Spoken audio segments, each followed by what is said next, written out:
Good morning, everyone. Welcome to Ask a Property Manager, episode 30. Today is July 22nd, 2020. Coming to you live from Studio 2.0 here at Own Buffalo. I'm Andrew Schultz, principal broker of Own Buffalo, Inc. And on today's show, we're going to be answering a bunch of questions from landlords around the country. Before we jump into that, I want to plug our social media. New episodes of Ask a Property Manager drop every Wednesday at 10 a.m. Eastern live on Facebook. You can catch that on our Facebook page, facebook.com/Buffalo Foreclosed Homes. We also post the replay on our Facebook page as well as over on our YouTube channel. You can catch a link for that over off of our website at ownbuffalo.com. Don't forget to follow us on Instagram as well, instagram.com/ownbuffalo. And last but not least, don't forget you can grab a free 30-minute phone consultation with me over at ownbuffalo.com as well. I do have a couple of time slots left for this week, and then we have a few time slots open for next week as well. Since we're plugging social media, we might as well talk about the Rent Prep podcast here real quick. New episodes of the Rent Prep podcast drop every Thursday morning, which is tomorrow. Tomorrow's episode means a lot to me. I'd love it if you would give it a listen. I'm going to be discussing eviction moratoriums, tenant references. I'm also including a little bit of a story with a twist. So you're not going to want to miss out on that. Again, new episodes of the Rent Prep for Landlords podcast drop every Thursday morning, everywhere podcast can be heard. You can also grab that at rentprep.com/podcast. Again, tomorrow's episode is pretty important to me. If you would appreciate, I would appreciate it if you guys would give that one a listen. That wraps up social. Let's jump into our questions here. Gas or electric heat? So all of the questions that I'm answering today were pulled from the Rent Prep for Landlords Facebook group. Almost 12,000 members strong now. That's an excellent free resource that you can tie into to network with landlords around the country. And it's landlords of all shapes and sizes. It's people with one property, people with 20, people with 100 properties. There's a large group in there with a lot of different experiences from around the country. So you can definitely get in there, ask a question, get some feedback from people. You know, everybody works a little bit differently. It's a cool place to be able to go and ask some questions and get some answers. So these are our questions that were pulled from the Rent Prep for Landlords Facebook group, facebook.com/groups/rentprep. Let's see here. First question of the day, gas or electric heat? Just purchased another property. I knew the heater needed replaced prior to purchasing. Do I replace the gas heater, chimney, and radiators? Or do I install electric baseboard heaters throughout? What is your experience with all electric baseboard heaters? The property's in a low-income area, purchase price $20,000, estimated rent $1,100. So there's a few things to consider on this one. The first is going to be the cost of the conversion. So you're going to have to do some kind of a heater anyway. Generally speaking, if you already have a gas furnace in place, it sounds like you might have like a gas boiler that needs to be replaced. I'm not sure why you would want to swap out all the radiators unless there's an issue with the radiators or something like that. Chimney, I don't know. Maybe you need like a chimney liner by the sounds of this. You're going to have to look at the cost both ways. What's the cost if you continue on with a gas unit and just swap what you need to swap? What is the cost going to be if you decide that you want to go with the electric baseboard heaters in every room? What is the cost going to be to install that? And the other thing that you're going to want to take a look at is, can your electric service support that many electric baseboard heaters? So that's definitely going to be something to consider if you're looking at that electric. You want to make sure that you have enough power coming out of the panel to be able to power all of that. Otherwise, you're going to have a lot more issues. So that's definitely something that you have to consider when you're talking about the costs of the conversion as well. Something else to consider, it sounds like this might be a single family, so I'm guessing you're not paying any of the utilities on it with the exception of maybe water. If you're not paying the gas or electric, you will want to consider, actually it doesn't really matter if you're paying it or if the tenant's paying it, you're still going to want to consider what the cost on a monthly basis is going to be for whichever one of the heating options you go with. I think electric heat tends to be a little bit more expensive than gas heat, at least here in the Western New York area. Don't quote me on that. Honestly, it's been a long time since I've really looked and done a comparison between the two. But that would be my initial thoughts is understand what the cost of conversion is going to be. Make sure that whatever you're converting, if you're going to convert to electric, that your electric system can handle it. And then make sure that if you are paying for utilities or what have you, that you're taking that into consideration as well. Next question comes out of the same group, Rent Prep for Landlords, the supply chain shortages. What's with the shortage of lumber? Cannot find 12-foot deck boards anywhere.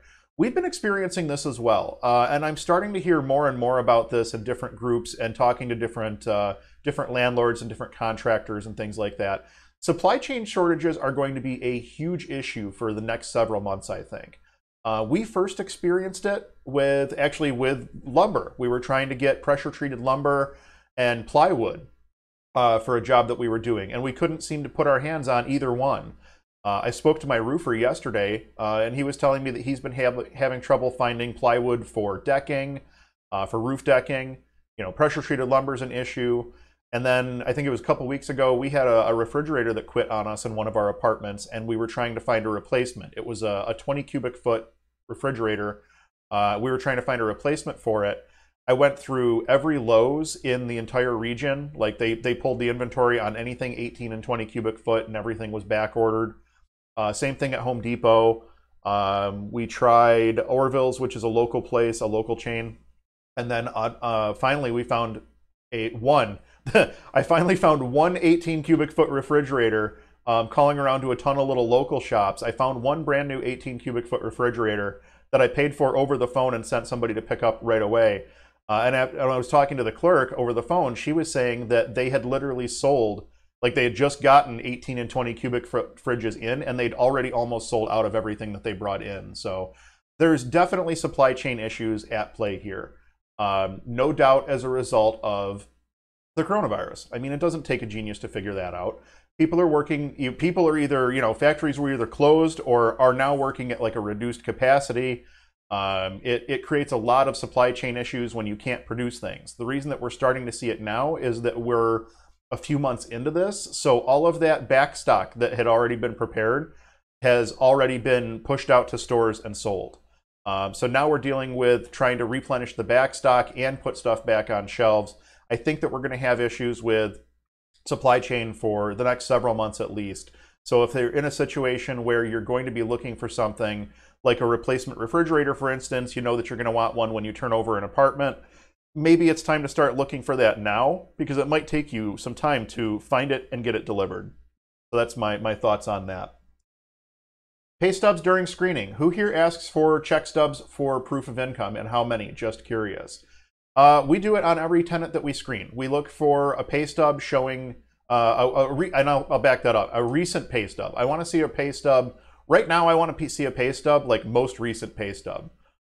Just because with everything going on and people's jobs being a little bit more fluid right now than what they typically are, we're trying to get the most recent pay stub that we can get our hands on. And then we're also verifying employment typically the day before move-in. So the reason we're doing that is because, again, with people's jobs being so fluid, tenant screening is a snapshot in time. So if we screen that tenant and their move-in date's not for 2 weeks, for instance, there's a lot that can transpire in 2 weeks, especially in 2020. So we're verifying that they are still employed right before they move into the home as well. So that's something that you might want to consider. In terms of how many, I'm looking really for the most recent pay stubs. I don't necessarily have a set number that I'm looking for, as long as I can get the information that I want off of the pay stub. I'm looking for an income of 3 times the rent net income. So that's after taxes and deductions. That's the qualification criteria we use for income. What else? The one other thing I wanted to mention is there are services out there that will dummy up a pay stub.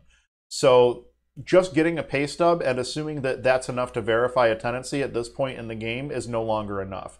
You do have to make that call to the employer and verify that that person is actually an active employee at that company, because there are pay stubs that are being faked and passed off all the time. So do what you need to do to make sure that you're staying safe out there, protect yourself and protect your asset, and have a good policy in place. Have a written set of tenant screening criteria. I don't know how many more times I can beat that one into the ground.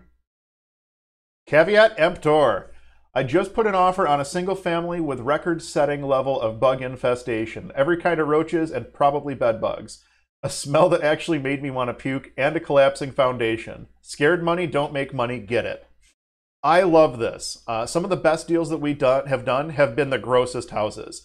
They're the ones that somebody else will walk into and say, no, nope, not dealing with this. They're the ones that have cat urine stink so bad that your eyes water. The really gross houses are the ones where the best profit margins are typically had. And the reason I say that is because most people are too afraid to touch them. Most people want to go in, throw some paint on it, maybe throw some new flooring down, get in, get out, whatever. If you're willing to put in the extra work and you have the ability to do so, you know, like on this one, they mentioned a collapsing foundation wall. Collapsing foundation walls are not that scary. You make a couple of phone calls, you bring out a foundation person, they give you an estimate, and then you do the job. It's just numbers, folks. It's just a matter of making sure that you budget for it, and that when you do budget for it, you know, that you understand what you're looking at and don't under budget yourself to the point where you blow your budget. So something like that, as long as you know what it is that you're looking at and have a good idea of what your costs are going to be, not really as scary as what it sounds like. So I'm not saying that everybody should run out and buy the first house that, you know, with mountains of animal waste and crumbling foundation walls that they find, but you know, a lot of times you'll find that the thing that you thought was really, really scary when you get into one of these renovation projects won't even be the thing that trips you up. It'll be the thing inside the wall that you never saw during the visit and during the home inspection that'll trip you up. So plan ahead, understand what your numbers are, budget accordingly, leave a miscellaneous and unexpected budget because you're going to tap it. And go from there. But don't necessarily be afraid of jumping into the project that's a little bit bigger than what you would typically take on. Determining rent. How do you determine the amount of rent to charge? Newbie here, I've looked at apartments and houses in the area. Anything else? The best way for us to pull rent comps is actually by going to the same places that we would list our rentals for sale. So for instance, we use Zillow, Trulia, HotPads. We call that the big three. Zillow's actually going to be charging soon for ads. We just got the email a couple weeks ago that starting in August, Zillow's going to be charging $10 a week for apartment ads, which sucks because we've been using that service for free for years. We're still trying to figure out what that's going to look like the impact that's going to have on our business moving forward. But Zillow does push out to Trulia and HotPads. So putting your ad on Zillow puts it out onto 3 different websites. And we call those the big 3 because that's one of our major lead channels is those 3 websites. All 3 of those websites will allow you to look at specifically rentals in the area. And what I would do is, you know, go to Zillow, look at the map, look at the area surrounding where your apartment is, and then look for like style comps. And what I mean by that is similar size in square footage, same number of bedrooms, same number of bathrooms, similar amenities, things like that, and then comp up and down from there. It's not too terribly difficult to do rent comps as long as there's other rentals in the neighborhood. Like if you're in a rural area, it gets a little bit more confusing. But if you're in a metro or a suburb or something like that where there's a lot of rentals around, typically speaking, you won't have too much difficulty finding rent comps. Other places that I've looked, Facebook Marketplace is a little bit more challenging because I don't think that they have a map feature where you can kind of drag around and look and see, but there's a ton of apartments listed on there, so that's not a bad spot to start when you're looking for rent comps. Facebook Marketplace, yeah, it's not terrible. It's not the best, but it's not terrible either. Craigslist, we've stopped using Craigslist for the most part. I can't remember the last time we put an ad on Craigslist. A lot of times what we're finding is people will go and steal our photos off of Zillow and then take them and put them on Craigslist. To try to combat that, we had been watermarking our photos, and then Zillow threw a hissy fit because we had our photos watermarked, and they don't allow that as part of their terms of service. And obviously nobody at Zillow cares about what's happening, you know, with scammers at some other companies, so they don't really care for the plight of the property manager, if you will. So we don't typically use Craigslist, but you can pull rent comps from there. Again, Craigslist has a map feature that you can go into on the homes available for rent and kind of drag it around to look around your area and see what's out there. There are a couple of paid options out there. I believe Rent Meter is one of those. I typically don't use that website. They're basically coming up with an automated rent value. I tend to find those a little bit less reliable than going out and putting in the footwork yourself. And guys, it doesn't take long to do rent comps. 10-15 minutes if you're really spending a lot of time trying to figure out how much something should rent for. It doesn't take long to figure out rent comps. You don't need to use an automated model on this. Put in the footwork. You're going to be happier when you do that. You're going to get a better feel for what the market is and what your place is going to command as a rental. So my thoughts on that. Do you charge a lockout fee and how much? I actually clipped the clause out of our lease so that you can see it. During business hours, Monday through Friday, we charge $75. After hours, we charge $95. On weekends, we charge $95 from 5 p.m. Friday to 9 a.m. on Monday. Then on holidays, we charge $125. And this is written right into our lease, and this fee is due and payable when we come out to do the unlock. And I've had a lot of tenants over the years that have called me a jerk because of this policy. But the flip side to this is you're going to have to call a locksmith to get you in if we don't come and use our spare key to let you in. A locksmith is going to charge you way more than what we're charging you, especially when you look at the weekend and holiday rates. A locksmith is going to charge you way more than what we're charging you, and it's not, you know, we have to send somebody. We're a third-party property manager with properties in a two-county region. It's not an apartment complex where I can just walk over and unlock a door for someone. So we have to physically send someone to the property to take care of that. There has to be a charge for that.